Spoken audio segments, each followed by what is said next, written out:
নমস্কার বন্ধুরা। প্রত্যেক দিনের খাবারের জন্য যদি এইভাবে মুগ ডাল রান্না করে নেওয়া যায়, খেতে কিন্তু অসাধারণ স্বাদ হয়। চলুন তবে রেসিপিটি শুরু করে নেওয়া যাক। এখানে আমি মুগ ডাল নিয়েছি প্রায় 150 গ্রাম পরিমাণ। এবার সবার প্রথম কড়াই বসিয়ে ডালটাকে দিয়ে দিলাম। এখন ডালটাকে 1 থেকে 1.5 মিনিট অবধি ভেজে নিতে হবে। তাই গ্যাসের ফ্লেমটাকে একেবারে কমিয়ে দিয়ে ডালটাকে নাড়াচাড়া করে ভাজা করে নেব। আজকের রেসিপিটি সম্পূর্ণ ঘরোয়া পদ্ধতিতে বানানো, কিন্তু এইভাবে রেসিপিটি বানালে ভাত কিংবা রুটি সব কিছুর সাথে দুর্দান্ত লাগবে। আর যদি এই ডালের সাথে থাকে গরম ভাতের সাথে ভাজা, তবে তো কোনো কথাই নেই।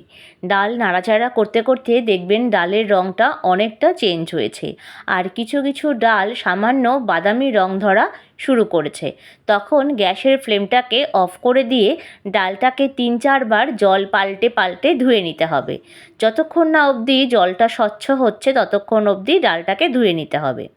এখন আমি পর্যাপ্ত পরিমাণে ডালে জল দিলাম। ডালটাকে এবার সিদ্ধ করতে দেব। দিচ্ছি 1 চামচ পরিমাণে লবণ আর দিচ্ছি 2টো কাঁচা লঙ্কা। এখন ঢাকনা দিয়ে ঢেকে দিতে হবে। 3 থেকে 4 মিনিটের মধ্যে ডালে এই রকম ফেনার সৃষ্টি হবে।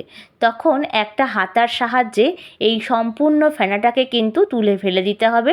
এটা আমাদের শরীরের জন্য যে ক্ষতিকারক সেটা আমরা সকলেই জানি। তাই ফেনাটাকে চেষ্টা করবেন যতটা সম্ভব হাতা দিয়ে তুলে ফেলে দেওয়ার।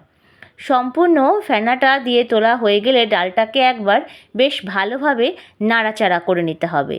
আজকের মুগ ডালের রেসিপিটা আমি বানাবো লাউ দিয়ে।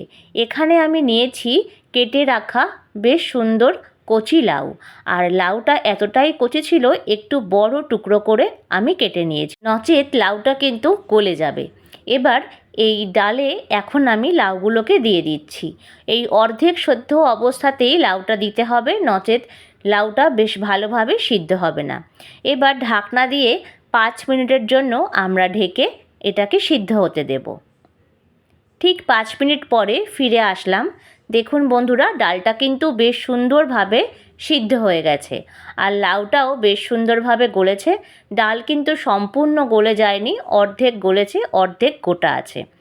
এবার এর মধ্যে দিচ্ছি সামান্য পরিমাণ হলুদ, আর হলুদের পরিমাণটা বেশি হলে ডাল কিন্তু খেতে ভালো লাগে না, আর হলুদেরও কিন্তু বেশ গন্ধ হয়। তাই সামান্য পরিমাণ হলুদই মুগ ডালে যথেষ্ট। এখন ডালটাকে বেশ ভালোভাবে আমরা নাড়াচাড়া করে নেব। আজকের রেসিপিটিতে এমন একটি ফোড়ন দেব যা এই টেস্টটি দুর্দান্ত এনে দেবে। এখন দিচ্ছি সামান্য পরিমাণ লবণ, তারপর একবার ভালোভাবে নাড়িয়ে চাড়িয়ে নিতে হবে। এখন ডালটাকে একটা পাত্রে আমি নামিয়ে নিচ্ছি। এবার কড়াই বসিয়ে দিয়ে দিলাম বেশ কিছুটা পরিমাণে সর্ষের তেল। তেলটা ভালো করে গরম হয়ে গেলে ফোড়নে দিচ্ছি 2টো তেজপাতা, একটা শুকনো লঙ্কা ফাটিয়ে। সবার প্রথম তেজপাতা আর শুকনো লঙ্কাটাকে বেশ ভালোভাবে নাড়াচাড়া করে ভাজা করে নিতে হবে, কারণ লঙ্কা ভাজতে একটু সময় নেয়। তারপরে এর সাথেই আমি দিচ্ছি 1/2 চামচ পরিমাণে রাঁধুনি, আর তার সাথে দিচ্ছি 1 চামচ পরিমাণে সাদা জিরে। এবার এর সাথেই আমি ব্যবহার করছি 1.5 ইঞ্চি পরিমাণে গ্রেট করে নেওয়া আদা। এবার এই সবকটি উপকরণকে বেশ ভালোভাবে নাড়াচাড়া করে ভাজা করে নেব। এতে আদাটা বেশ সুন্দরভাবে ভাজা হয়ে যাবে, এবং আদাটা যেন কাঁচা না থাকে সেই দিকে অবশ্যই খেয়াল করবেন। আজকের রেসিপিটি কে কোথা থেকে দেখছেন কমেন্ট বক্সে জানাতে কিন্তু একদম ভুলবেন না। আপনাদের ধন্যবাদ জানাতে পারলে আমার ভীষণ ভালো লাগবে। দেখুন বন্ধুরা, নাড়াচাড়া করতে করতে আদার রঙটা কিন্তু বেশ খানিকটা চেঞ্জ হয়েছে, আর লঙ্কাগুলোও বেশ সুন্দরভাবে ভাজা হয়ে গেছে। সম্পূর্ণ উপকরণগুলো বেশ সুন্দরভাবে ভাজা হয়ে গেলে এবার সেদ্ধ করে নেওয়া ডালটাকে আমি দিয়ে দিচ্ছি। সম্পূর্ণ ডালটা দিয়ে নেওয়া হয়ে গেলে ডালের পাত্র ধুয়ে সামান্য পরিমাণ জল দিলাম। এখন ডালটাকে বেশ ভালোভাবে একবার নাড়িয়ে চাড়িয়ে নেব, আর তারপরে বেশ কিছুক্ষণ অপেক্ষা করব এটা ফুটে ওঠার জন্য। 2 থেকে 3 মিনিটের মধ্যেই ডালটা বেশ সুন্দরভাবে ফুটতে শুরু করবে। তখন সামান্য পরিমাণ চিনি আর দিচ্ছি সামান্য পরিমাণ ধনেপাতা কুচি।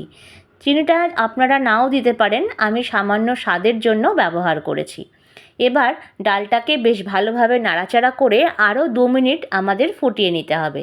দেখুন বন্ধুরা, ডালটা কিন্তু বেশ সুন্দর পাতলা রয়েছে, কারণ মুগ ডাল পরের দিকে বেশ অনেকটাই ঘন হয়ে যায়, তাই যতটা সম্ভব পাতলা রাখার চেষ্টা করবেন। 1 চামচ ঘি দিয়ে এবার ডালটাকে 1 মিনিট মতন ফুটিয়ে নেব। দেখুন আমাদের ডাল কিন্তু সম্পূর্ণ রেডি হয়ে গেছে। এবার একটি পাত্রে নামিয়ে নিচ্ছি। আজকের রেসিপিটি আশা করি সকলের ভালো লেগেছে।